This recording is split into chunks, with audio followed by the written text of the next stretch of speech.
Hindi lamang ito nagyag na pagtatapos ng kalendaryo ng simbahan para sa kalendaryo ng simbahan next week, next Sunday, ay simula na ako ng 2026. So bahagi ko, hindi lamang o sapagkat tayo ay nagtanog kagabi, at nagposisyon kaninang madaling araw, ngunit bahagi yun na kung saan ay mapagtibay natin na tunay tayo pinaghaharian ng ating Panginoong Heso Kristo.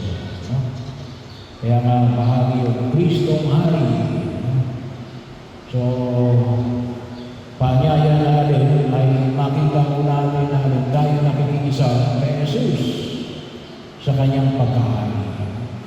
Alam natin na bilang mga binyaga, nakikiisa tayo kay Kristo bilang pari sa pamagitan ng ating pangalan.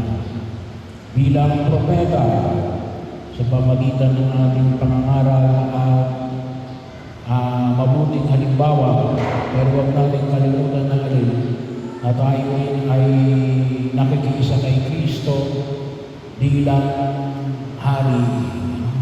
Medyo yung pakikiisa natin kay Kristo bilang hari ay hindi ho kasingtingkad ng pagkaunawa natin ng pakikiisa natin kay Kristo bilang propeta at bilang pari.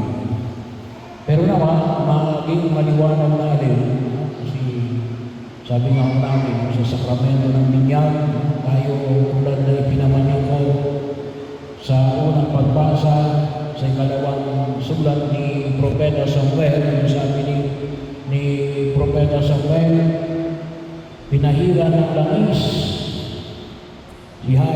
si David para maging hari ng Israel. Tayo rin ay nakikiisa sa paghahari ng ating Panginoon sa Kristo kung tayo ay pinahira ng langis sa sakramento ng binyag. Tayo rin ay pinahira ng langis ng sakramento ng kumbil. Well, kami mga pare, pinahira ng mga kamay, kami idorinahan. At isa rin ang biyaya na kung saan huwag natin kalimutan ang pagkapahin ng langis sa mga isakit. Hindi lamang o para may pakita yung pagkapagaling na dulot ng ating Panginoon sa Kristo, ngunit muling pagkapatibay na kaya na sa gitna ng ating karamdaman at yung tema na binibigyan natin ng diin ng mga nakalipas na mga araw na na tayo ay manatiling tapat kay Jesus hanggang wakas. Kaya kaya nyo sa gitna ng ating karamdaman, nais natin natin na maipakilala na alin. Kahit na sa gitna ng ating kahinaan, ay alin, tayo ay kaisa sa paghahari ng ating Panginoong Heso Kristo.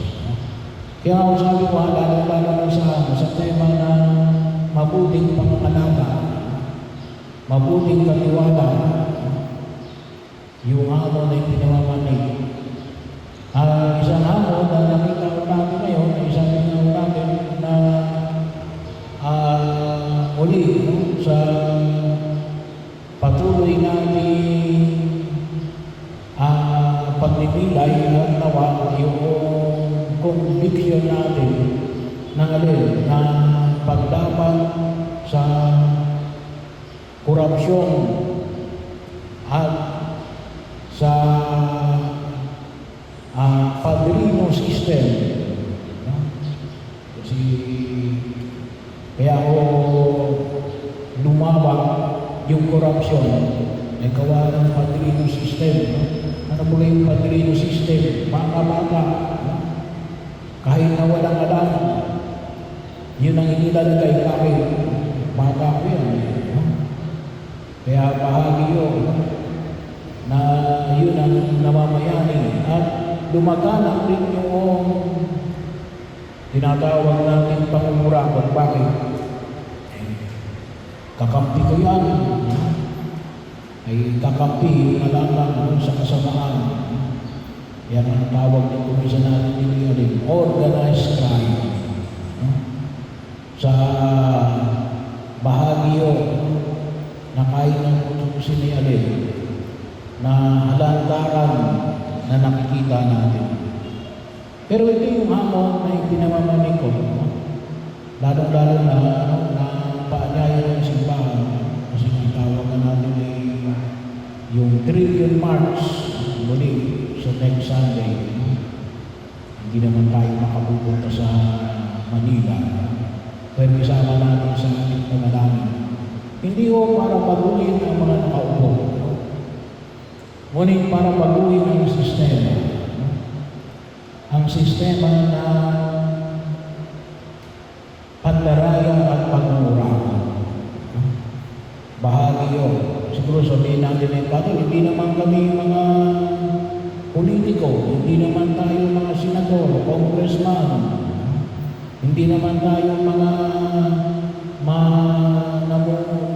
nasasakay ng gobyerno, hindi pinabuluhin sa anumang uri ng sakay ng gobyerno.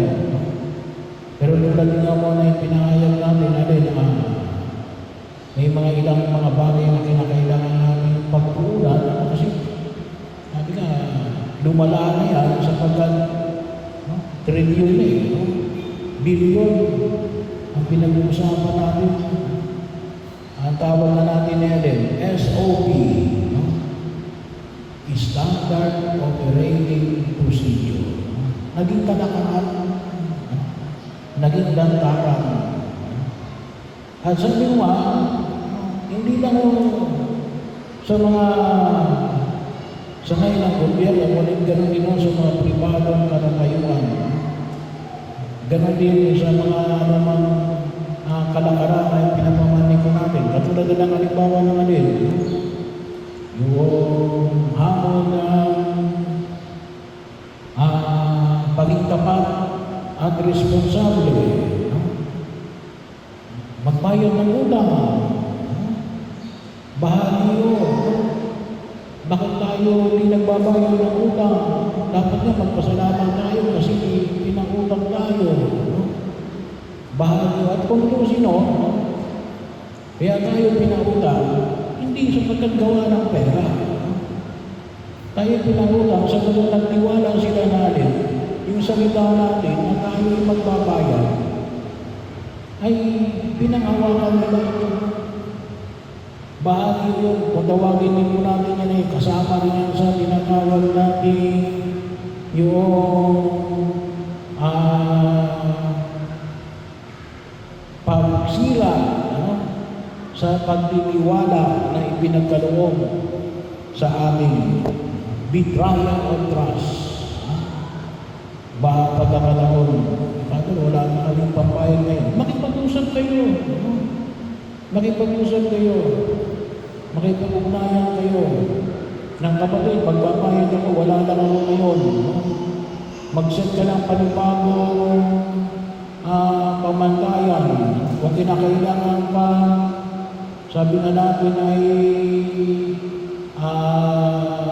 maglagay ka ng additional interest, ay bahagi rin mo yun na pwedeng bigyan ng pagkakataon. Hindi yung ilag na lang tayo ng ilag. Alam niyo, kung minsan sa buhay natin dito sa daigdig na ito, nawawala yung accountability. Kapag may gumawa ng kaluluwan, walang umaamin. Kahit na kung minsan nahuli na, hindi pa rin umaamin. Bahagi yun. Padre, kapag nakipag-usap ako, mumurahin ako no? Well, hindi ko encourage yung magmurahan. Kaya hindi mo sa akin yun Harapin mo, ipakita mo natin na kaya mo ibalik yung tiwala na nawala. Yung pera madaling hanapin. Pero yung tiwala, sa oras na mawala yan, napakahirap ng bumulit niya. No? Bahagi mo yun eh. Accountability yun. Responsibilidad na makita ko namin. Pagkakataon. Ganun din ako. Ito kung sabihin natin ng korupsyon,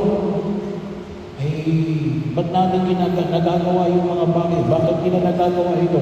Akala nyo na kasi makakalusot. Hindi ho tayo makakalusot. At higit sa lahat bilang alin, magagawin natin kung gawa ng alin. Si Jesus ang naghahari sa akin. Kaya nga, pagkakataon na kung saan ay makita natin yung mga nabanggit na pagkilos, sana po, mag-alam ito sa mundo. Ito ay naging, kung tawagin na po namin ay kalakaran na lamang. At malalim ang pag-uukutan at malalim din yung paghihilom na kinakailangan natin sa katuparan tungkol sa suliranin na korupsyon. Saan pa? Huwag tayo mandaya sa trabaho natin. Huwag tayo mandaya sa anumang uri ng pagkilos. Ano man yung pamamaraan, may nasira tayo, bayaran natin. Pagkakataon na kung saan ay makita ko natin na alin, kaya natin ibalik kung mayroon man tayong mga kahinaan at kakulangan. Bakit? Yun, pangangalaga yun eh. Yun ang paghahari, pakikisa ng paghahari ni Jesus. Management, pagkasaayos, paglalagay ng mga bagay sa dapat na kinalalagyan. Makita ko natin. At sigurado, lalago tayo. Lalago tayo.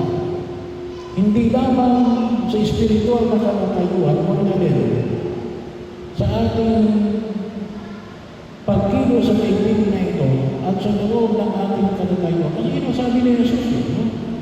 Na makita ko natin, ano sabi niya, no? Na